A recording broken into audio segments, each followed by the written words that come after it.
자, 여러분. 오늘 우리가 살펴볼 내용은 흔히 병원에서 겪는 평범한 의료 절차, 그러니까 자연분만에 대한 겁니다. 그런데 이걸 완전히 새로운 시각으로 뜯어볼 거예요. 출산은 그냥 아기가 태어나는 단순한 생리적 현상이 아니거든요. 우주의 거대한 리듬부터 우리 몸속 가장 작은 세포 단위까지 진짜 기가 막히게 연결된 경이로운 과정입니다. 이 놀랍도록 세밀한 설계, 지금부터 저랑 같이 한번 푹 빠져서 파헤쳐 보시죠. 흔히들 자연분만이라고 하면 아기가 엄마 몸 밖으로 나오는 물리적인 과정이구나 하고 생각하기 쉽죠? 저도 예전엔 그랬으니까요. 하지만 오늘 그 고정관념을 완전히 깨드릴 겁니다. 지금부터 우리는 거대한 우주의 관점부터 시작해서요. 아주 작은 미시적인 세포의 세계까지 무려 5가지의 서로 다른 과학적 렌즈를 들이대고 이 출산이라는 신비를 탐험해 볼 겁니다. 준비되셨죠? 자, 이 첫 번째 관점이 진짜 흥미로운데요. 시야를 확 넓혀서 우주, 그리고 양자물리학의 차원으로 한번 가볼까요? 달의 인력이 바다의 밀물과 썰물을 만들어내잖아요. 우리 몸도 이런 우주의 큰 흐름과 아주 미묘하게 연결되어 있습니다. 여기서 더 깊이 들어가서 양자역학의 렌즈로 보면요. 산모와 아기는 단순하게 탯줄로만 이어진 게 아닙니다. 훨씬 더 깊은 에너지적 연결, 즉 양자 얽힘을 공유하고 있는 거죠.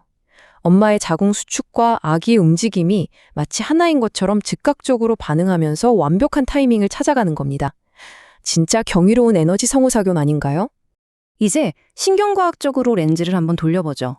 호르몬과 신경신호의 오케스트라. 와, 저는 이 표현이 출산 과정을 진짜 완벽하게 묘사했다고 생각해요.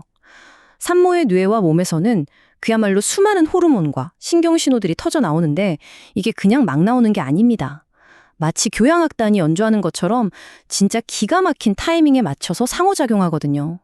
단 하나의 악기라도 박자를 놓치면 안 되는 아주 정교하고 아름다운 합주가 몸속에서 펼쳐지는 겁니다. 그럼 이 거대한 오케스트라를 이끄는 메인 지휘자는 누구일까요? 네, 바로 우리가 사랑의 호르몬이라고 잘 알고 있는 옥시토신입니다. 출산 과정에서 이 호르몬의 역할은 산모에게 말 그대로 구원투수 같은 존재예요. 단순히 자궁 수축을 부드럽게 이끌어주는 것뿐만 아니라 그 극심한 산통을 덜어주는 아주 핵심적인 천연 진통제 역할을 딱 해주거든요. 거기에다 출산 직후에 엄마와 아기가 끈끈한 유대감을 형성하도록 뇌를 아예 세팅해버립니다. 자연의 시스템, 진짜 완벽하지 않나요? 자, 이번엔 생명공학적 관점입니다. 생각해보세요. 한쪽에서는 아기가 잘 나올 수 있게 산모의 골반이 미세하게 쫙 벌어집니다. 그리고 동시에 다른 한쪽에서는 산도를 통과하려고 아기의 머리뼈가 아주 부드럽게 겹쳐져요. 세상에, 뼈가 겹쳐진다니까요. 이건 인류가 수백만 년에 걸쳐 진화하면서 만들어낸 산모와 아기 둘 다 다치지 않게 하는 완벽한 생체공학적 설계입니다. 이 난리통 속에서도 탯줄은 산소랑 영양분을 끊임없이 공급하고 있고요. 진짜 진화가 만들어낸 최고의 걸작이라고 할 수 있죠. 지금까지는 생체역학이나 호르몬같이 좀 큼지막한 거시적인 부분들을 살펴봤는데요. 이제 카메라 줌을 확 당겨볼까요? 우리 눈에는 보이지도 않는 미생물의 세계로 쑥 들어가 보겠습니다.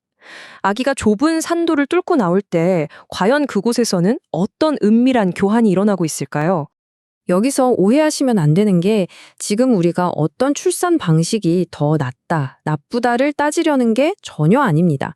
그저 과학적인 사실 2가지를 나란히 두고 비교해보자는 거죠. 자연분만으로 태어날 때 아기는 산도를 지나면서 엄마 몸에 있는 유익한 미생물들을 온몸으로 뒤집어 쓰게 됩니다. 이른바 미생물 샤워를 흠뻑 하는 거죠. 반면에 제왕절개는 수술실이라는 아주 철저한 무균 상태에서 진행되잖아요. 그래서 이런 미생물에 노출될 기회가 환경적으로 줄어들 수밖에 없는 겁니다. 단순한 사실의 차이인 거죠. 그럼 이 미생물 샤워가 대체 왜 중요할까요? 바로 후성 유전학 때문입니다. 쉽게 말해서 씨앗과 토양의 관계를 떠올려 보시면 돼요. 아무리 똑같은 씨앗이라도 어떤 흙에 심느냐에 따라 자라나는 모습이 확 달라지잖아요. DNA라는 씨앗 자체는 바뀌지 않습니다. 하지만 자연분만이라는 특정한 토양, 다시 말해 초기 미생물 환경은 아기의 유전자가 앞으로 어떻게 깨어날지 안내해주는 아주 중요한 스위치 역할을 합니다. 아이가 평생 갖게 될 면역력과 건강의 기초 공사가 바로 이 순간에 이루어지는 거죠. 자, 그래서 오늘 가장 중요한 핵심 포인트가 뭐냐? 자연분만이 아기의 뇌 발달에 상상도 못할 만큼 엄청난 물리적, 화학적 신호를 팍팍 보낸다는 겁니다. UCP2 단백질, 장과 뇌의 연결, 스트레스의 역설, 그리고 후성 유전학적 스위치까지 이 네 가지 핵심 신호들은 그냥 듣기 좋으라고 만든 추상적인 개념이 아니에요. 방금 태어난 아기의 뇌 구조를 물리적으로 깨우고 조립하는 진짜 구체적인 생물학적 신호들입니다. 하나씩 좀 더 자세히 파헤쳐 볼까요? 첫 번째 신호는 예일대학교 의과대학 연구팀이 밝혀낸 놀라운 녀석, 바로 UCP2라는 단백질입니다. 아기가 그 좁디 좁은 산도를 빠져나올 때 온몸이 엄청나게 눌릴 거 아니에요. 그런데 이 물리적인 압박이 단순한 고통이 아니었습니다. 아기의 뇌시상하부에서 이 UCP2 단백질을 폭발적으로 만들어내게 하는 방화쇠였던 거예요. 이 단백질은 뇌에서 단기, 장기 기억을 쌩쌩하게 동려주는 핵심 엔진 같은 역할을 하거든요. 이 UCP2 단백질이 진짜로 효과가 있냐고요? 실제 쥐를 대상으로 한 연구 결과를 보면 명확하게 나옵니다. 자연분만으로 물리적인 압박을 겪으면서 태어난 쥐들 있잖아요. 이 쥐들의 뇌를 보니까 기억을 담당하는 해마 부위에 신경세포가 제왕절개로 태어난 쥐들보다 훨씬 더 빽빽하고 조밀하게 발달해 있었습니다. 당연히 나중에 다 커서 학습 능력이나 기억력 테스트를 해보니까 성적이 훨씬 높게 나왔고요. 물리적 압박이 말 그대로 뇌를 더 똑똑하게 세팅해준 겁니다. 이게 진짜 놀라운 게 뭔지 아세요? 아까 말했던 미생물 샤워가 우리 뇌랑 아주 직접적으로 연결되어 있다는 걸 보여준다는 겁니다. 엄마한테 물려받은 락토바실러스 같은 유익균들이 아기 장 속에 아주 튼튼한 생태계를 만들어줍니다. 흔히들 장을 제2의 뇌라고 부르잖아요? 바로 이 장내 미생물들이 우리 기분을 좌지우지하는 세로토닌이나 도파민 같은 신경 전달 물질을 직접 만들어냅니다.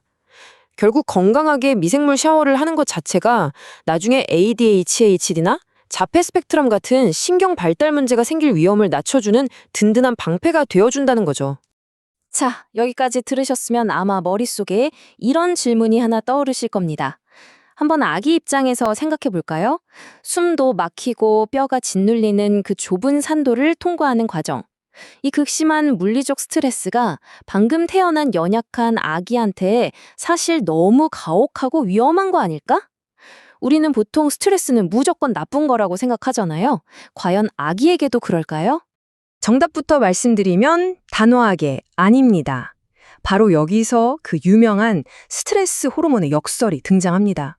우리가 그토록 부정적으로만 여겼던 이 끔찍한 스트레스가요, 사실은 아기를 위한 거였어요. 엄마 뱃속이라는 아주 평온한 물속 세상에서 갑자기 거칠고 차가운 바깥 세상으로 뚝 떨어지는 거잖아요. 이때 아기의 뇌를 강력하게 흔들어 깨워주는 진화가 만들어낸 아주 위대한 알람 시계이자 생존 신호였던 겁니다. 그럼 이 강력한 알람 시계의 정체가 뭐냐?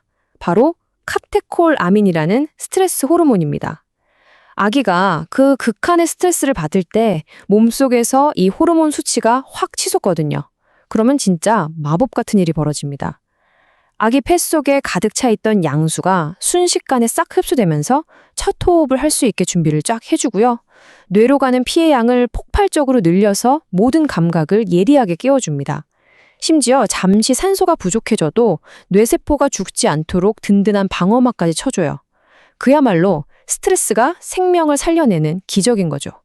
자, 이제 이 모든 거대한 과정의 클라이맥스입니다. 바로 후성 유전학적 스위치죠. 좁은 산도를 통과하면서 겪는 그 물리적인 압박, 그리고 방금 말한 카테콜아민 호르몬의 폭발, 이것들이 합쳐져서 아기의 뇌 속에 있는 아주 특별한 유전자들의 스위치를 딸깍하고 켜버립니다.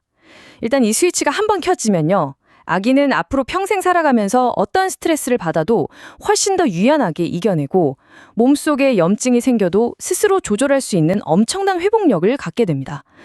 출산이라는 찰나의 고통이 평생을 지켜주는 강력한 면역력으로 바뀌는 진짜 소름 돋는 순간입니다. 자, 오늘 우리는 우주의 거대한 에너지 흐름부터 아주 작은 세포 속 유전자 스위치가 켜지는 순간까지 정말 숨가쁘고 경이로운 여정을 함께했습니다. 대자연의 설계가 이렇게까지 치밀하고 깊게 연결되어 있다면 말이죠. 우리가 세상과 처음 만나는 그 짧고 강렬한 환경은 앞으로 우리 아이들의 생물학적 운명을 도대체 어떻게 계속 써 내려가게 될까요?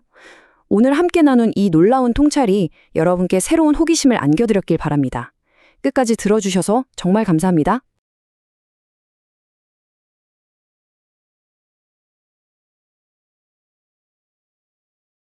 안녕히 계세요.